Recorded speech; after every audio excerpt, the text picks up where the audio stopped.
Nikolin Janina, pronari i kompanisë shqiptare të hidrosanitareve Porcelanosa, po përballet me akuza të rënda për trafik ndërkombëtar droge në Spanjë.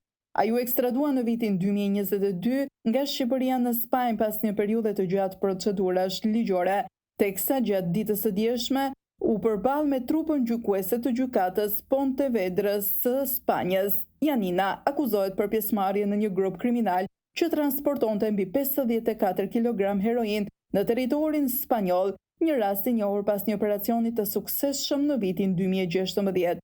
Para trupës gjykuese, Janina ka mohuar të gjitha akuzat e ngritura ndaj tij duke u shprehur se është profesor. Hetimet kanë zbuluar se Janina kishte një rol kryesor në organizimin e trafikut duke përdorur makina luksoze për transportin e drogës nga Europa qendrore në Spanjë. Ai konsiderohej kreu i grupit i cili kishte një strukturë të ndarë hierarkike dhe ku Janina ishte përgjegjës për menaxhimin e financave dhe logjistikën e narkotikëve.